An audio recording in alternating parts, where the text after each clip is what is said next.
नमस्कार दोस्तों, कैसे हो आप सभी। उम्मीद करता हूँ सब बहुत ज़बरदस्त होंगे। मैं दीपक फोगाट आप सभी का स्वागत करता हूँ। जैसा मैंने आप सबसे वादा किया था कि आपको एक हिंदी में अलंकार के या फिर जितने भी चैप्टर्स हैं उनकी एक-एक वीडियो आपको मिल जाएगी। एक ऐसी वीडियो, शॉर्ट वीडियो 5 से 10 मिनट के अंदर वीडियो, जो आपको एक ही वीडियो से वो सारे जो भी टॉपिक्स होंगे वो कवर होते चले जाएँगे। तो उम्मीद करूँगा आप कॉपी पेन लेकर बैठेंगे और जो मैं आपको नोट करा रहा हूँ वो आप अच्छे से देख पाएँगे। आज मैं आपको अनुप्रास अलंकार की ट्रिक से जितने भी इसके पार्ट होते हैं, मूल भेद कितने होते हैं, कुल भेद कितने होते हैं, सारी चीज़ों की जानकारी मैं आपको दूंगा। ठीक है, तो स्टार्ट करते हैं। अनुप्रास अलंकार क्या होता है, ये वाली पीडीएफ आपको इस वाले टेलीग्राम चैनल पर मिल जाएगी, देख लेना जाकर। तो स्टार्ट करते हैं। अनुप्रास अलंकार क्या होता है। अनु शब्द का अर्थ होता है बार बार और प्रास का अर्थ होता है आना, ये इसका अर्थ बनेगा प्रॉपर। अब अगर मैं इसके अर्थ की बात आपसे करूंगा, डेफिनेशन की बात करूंगा, तो देख लो यहाँ पर क्या लिखा हुआ है कि जब काव्य में किसी वर्ण की आवृत्ति होती है, तो क्या समझोगे कि वर्ण की आवृत्ति अगर किसी में होगी, वर्ण का मतलब होता है अल्फाबेट्स, अल्फाबेट्स रिपीट होगा, दो या दो से अधिक बार आएगा, कितनी बार भी आ सकता है, कम से कम 2 बार आना चाहिए। स्टार्टिंग में, लास्ट में, कहीं भी हो सकती है। वर्ण समझते हैं, जैसे कि कै की आवृत्ति हो गई, कै किसी शब्द में 2 बार आया, जैसे कानन कुंजन, तो इसमें कै का रिपीटेशन हो रहा है, ये अनुप्रास अलंकार का उदाहरण होगा। कौन सा होगा ये मैं आपको प्रॉपर बताऊंगा। उसके अलावा दूसरी एक डेफिनेशन होगी कि जब काव्य में कोई वर्ण बार बार आए, क्योंकि इसका जो अर्थ नीचे लिखा हुआ था वो लिखा हुआ था कि बार बार आना, तो हम लोग ये कह सकते हैं कि भाई जब कभी कोई वर्णों की आवृत्ति हो रही है तो आपका अनुप्रास, या फिर उसी को हम क्या बोलेंगे कि कोई वर्ण बार बार आ रहा है, अल्फाबेट्स बार बार आ रहा है।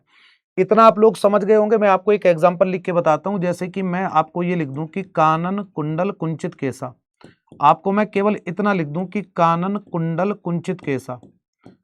ठीक है, कानन कुंडल कुंचित केसा, आप लोगों ने इसका नाम, इसके बारे में सुना होगा, कुंचित केसा। तो अब इसमें आप लोग देख पा रहे हो कि रिपीटेशन किसका हो रहा है, ये क्या लिखा हुआ है और यहाँ पर भी क्या लिखा हुआ और यहाँ पर भी क्या लिखा हुआ है। तो ये जो कै आया है, कितनी बार आया है, 3 बार। ऐसा ही रिपीटेशन जब किसी वर्ण का, किसी एक अल्फाबेट्स का रिपीटेशन होता है, वर्ण की आवृत्ति होती है, तो उसको हम अनुप्रास अलंकार कहते हैं। इतना आप लोग समझ गए होंगे, ऐसी मैं आप सब लोगों से उम्मीद करता हूं। आगे चलते हैं। अब बात करते हैं कि अनुप्रास अलंकार के भेद कितने होते हैं। तो अगर मैं आप लोगों से मूल भेद की बात करूंगा तो मूल भेद होते हैं इसके 2। कौन कौन सा होता है, एक होता है वर्णानुप्रास, दूसरा होता है लाटानुप्रास। ये जो येलो में लिखे हुए हैं ये दोनों ही क्या है, इसके मूल भेद है। अब लाटानुप्रास का कोई पार्ट नहीं होता, भेद नहीं होता, लेकिन वर्णानुप्रास के ये वाले 4 भेद जरूर होते हैं। तो आपसे पूछेगा कि अनुप्रास के कितने भेद होते हैं या कितने प्रकार का होता है, तो आप लोग आंसर करोगे 2 प्रकार का या 2 भेद होते हैं। और अनुप्रास में भी वर्णानुप्रास के आपसे भेद पूछ लेगा तो 4 भेद आपको बताने हैं, जैसे छेकानुप्रास हो गया, वृत्त्यानुप्रास हो गया, श्रुत्यानुप्रास हो गया और अंत्यानुप्रास हो गया। ये 4 भेद होते हैं। इन चारों की पहचान आप लोगों को मैं बताऊंगा कि कैसे आप इजिली इनको पहचान सकते हो, क्योंकि हम अनुप्रास तो पहचान लेते हैं, लाटानुप्रास भी पहचान लेते हैं, लेकिन जब बात वर्णानुप्रास के भेदों की आती है तब हम धोखा खा जाते हैं। ठीक है, तो यही मैं आपको समझाने की यहाँ पूर्ण रूप से कोशिश करूंगा कि आप इसको अच्छे से देखो और देखो कि क्या चीजें मैं आपको करवाने वाला हूँ। ठीक है, ये 4 भेद किसके होते हैं, वर्णानुप्रास के, और अनुप्रास के जो मूल भेद हैं वो 2 हैं। अच्छा, अगर मैं कुल भेद की बात करूंगा तो कितने हो जाएंगे अनुप्रास के कुल भेद, तो भाई एक ये जो वर्णानुप्रास है इसके तो 4 ये हो गए, 4 ये आए, प्लस एक लाटानुप्रास हो जाएगा क्योंकि वो अलग है, इसके तो ये 4 हो गए, इसका कोई भेद नहीं है। तो 4 और 1 यानी कि कुल भेद जो होते हैं वो 5 होते हैं। वर्णानुप्रास के मूल भेद कुल भेद में केवल इतना डिफरेंट है, आप लोगों को ध्यान रखना है कितने प्रकार का होता है, कितने, अगर वो पूछेगा ना भेद कितने होते हैं, तो भेद मतलब इन 2 को ही पूछेगा वो। ये जब 5 आंसर करवाएगा तो कुल पूछेगा कि टोटल कितने होते हैं।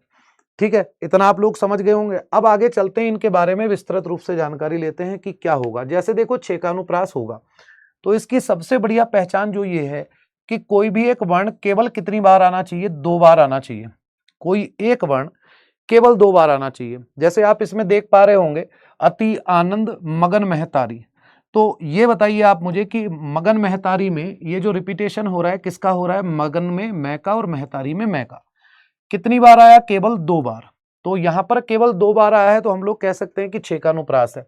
छेक मतलब एक जैसे, केवल 2 वर्ण। आगे बात करेंगे कि कानन कठिन भयंकर भारी, तो कानन में रिपीटेशन कै का हुआ है, या तो आप कै का रिपीटेशन मानो कि कै का रिपीटेशन 2 बार है, या फिर आप भय का रिपीटेशन 2 बार मानो कि भय 2 बार आया हुआ है। लेकिन जो भी अल्फाबेट आया हुआ है वो ये भी 2 बार है और ये भी 2 बार है। तो आप यहां से पहचान करो या यहां से पहचान करो, क्योंकि एक जैसे तो बिल्कुल भी नहीं है ये। ठीक है, आगे चलते हैं। परम पुनीत भरत आचरणों। परम शब्द में पे और पुनीत शब्द में पे कितनी बार आया है? पे केवल 2 बार आया है। तो 2 बार अगर आया तो आप इजिली कह सकते हो कि इसमें भी 6 का अनुप्रास होगा। आगे बात करते हैं, कांटेदार कुरूप खड़े हैं। कांटेदार शब्द में क आया हुआ है और कुरूप शब्द में भी क आया हुआ है। ये केवल 2 बार जो अल्फाबेट्स रिपीट होते हैं, मतलब कि 2 बार जो भी आते हैं वो आपके 6 का अनुप्रास होते हैं। ध्यान रखना, 6 का अनुप्रास जैसा कंसेप्ट आपको 2 वाले अंत्यानुप्रास में भी मिल सकता है, लेकिन 6 का अनुप्रास में शब्दों के शुरू में मिलेगा और अंत्यानुप्रास में शब्द के लास्ट में मिलेगा। रिपीटेशन लास्ट में होता है। जैसे ये परम और पुनीत लिखा हुआ है ना, तो ये शब्द का स्टार्ट है और ये भी स्टार्ट है। लेकिन अगर ऐसा कोई एक एग्जाम्पल आ जाए जिसमें पता चले कि लास्ट में रिपीटेशन हो रहा है, जैसे मान लो यहाँ रह है और यहाँ भी रह हो जाता और ये वाला रिपीटेशन होता नहीं, तब उसमें अंत्यानुप्रास हो जाता। ठीक है, तो स्टार्टिंग में रिपीटेशन हम लोगों को देखना होता है। ये 6 का अनुप्रास के उदाहरण है। आगे मैं बताता हूं आप लोगों को कि काव्य में कोई वर्ण 2 से ज्यादा बार आएगा। अच्छा, 2 से ज्यादा कितना होता है? 3 बार। 2 से ज्यादा आना चाहिए, केवल 2 बार आएगा तो 6 का अनुप्रास होगा। 2 से ज्यादा का मतलब होता है कि 3 बार आ सकता है। 3 से ज्यादा कितनी भी बार आ जाएगा। जैसे मैं आपको बताता हूं कैसे। देखो, ये लिखा हुआ है चारू चंद्र की चंचल किरणें। इसमें रिपीटेशन 6 का कितनी बार हुआ है? कितनी बार हुआ है? 3 बार। 6 का रिपीटेशन कितनी बार है? 3 बार। तो 2 से ज्यादा है, ये आपका वृत्तानुप्रास है, क्योंकि वृत्त माने सर्किल होता है, रिपीटेशन को बोलते हैं मेनली। आगे कह रहा है गंधी गंध गुलाब को गवाई गाहक कौन। इसमें कितनी बार आया है? गै बताऊं मुझे जल्दी से। 1 2 3 4 5, 5 बार आया भाई मेरे। तो 5 बार मतलब कि 2 से ज्यादा बार ही होगा। आगे बात करते हैं कि भव्य भावनाओं के भ्रम में भीतरी था। इसमें रिपीटेशन भय का कितनी बार हुआ है? 4 बार। 2 से ज्यादा है ये भी आपका वृत्तानुप्रास का उदाहरण है। आगे करते हैं कि निपट नीरव नंद निकेत। न कितनी बार आया है भाई मेरे? 4 बार आया है। तो 2 बार केवल अगर आएगा तो 6 का अनुप्रास होगा। 2 से ज्यादा बार आएगा, 3 बार आए, 4 बार आए, 5 बार आए, कितनी बार भी आए, चाहे 100 बार आ जाए, इतना तो खैर नहीं आएगा, लेकिन अगर आ जाए 2 से ज्यादा बार तो वो आपका वृत्तानुप्रास होगा। इतना आप लोग समझ गए होंगे, ऐसा मैं आप सब लोगों से उम्मीद करता हूं। आगे चलते हैं, इसके दूसरे एग्जाम्पल, दूसरा पार्ट्स देखते हैं। श्रुत्यानुप्रास जो होता है उसमें क्या होता है?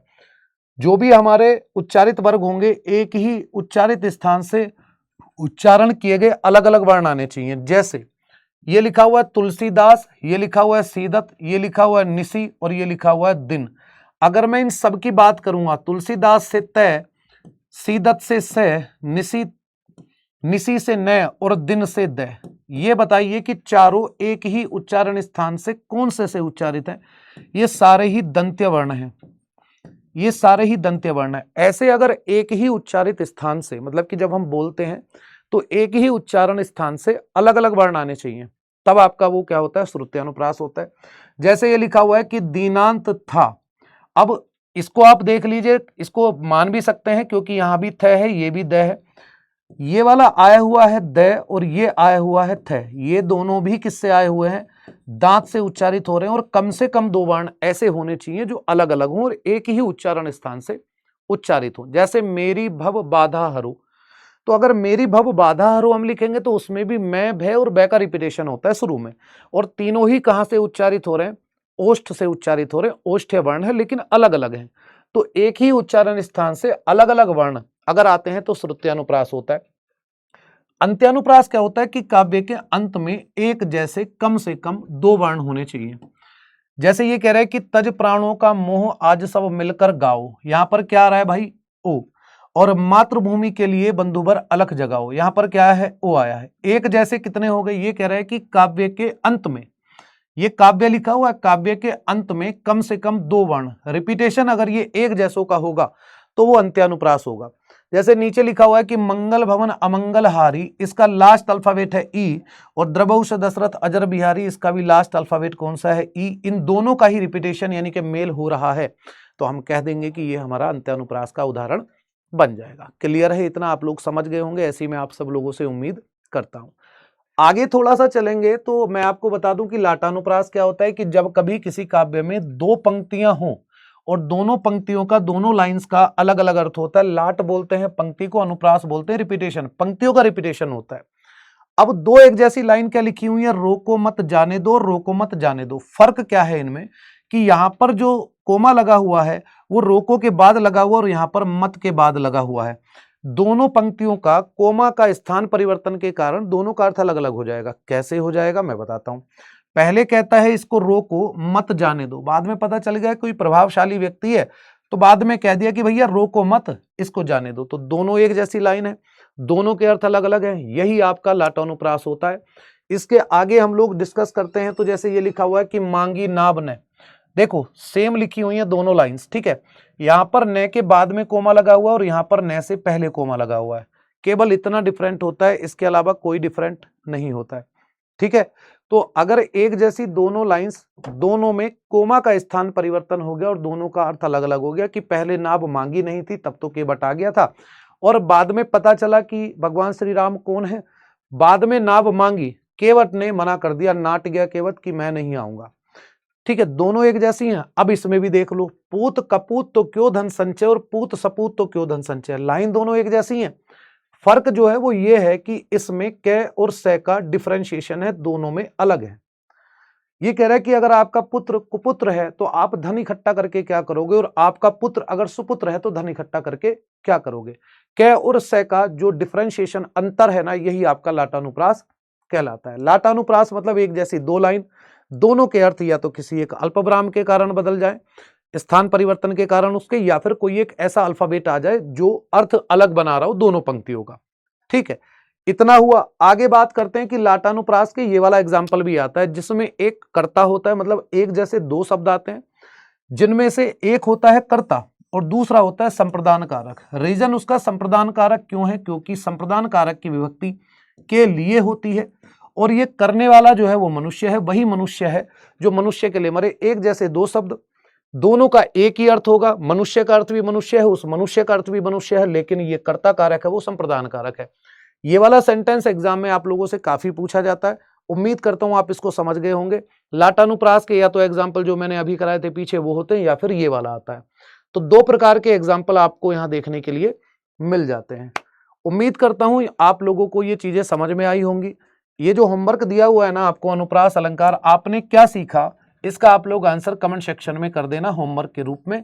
अनुप्रास अलंकार के कुल भेद पूछ रहा है कि कुल कितने भेद होते हैं, 6, 2, 3 या 5। मैंने आपको अभी बताया, इस 10 मिनट की वीडियो में सारी चीजें मैंने आपको प्रोवाइड करा दी हैं। चलिए, यहां पर आपको ये वाली पीडीएफ मिल जाएगी। टेलीग्राम चैनल आप लोग जरूर ज्वाइन कीजिएगा। इस टेलीग्राम चैनल पर आपको 3000 हिंदी के MCQs फ्री में पड़े हुए हैं, प्लस PYQs भी उनमें मेंशन किए हुए हैं। बहुत बहुत धन्यवाद। क्लास खत्म होने के बाद, क्लास करने के बाद आप लोग जरूर बताइएगा कि आपको ये 5-10 मिनट की जो वीडियो थी कैसी लगी। ऐसे ही अन्य वीडियो के लिए आप लोग जुड़े रहिएगा मेरे साथ। मिलते हैं अगले सेशन में। सही बच्चों को नमस्कार, राम राम, जय हिंद, जय भारत।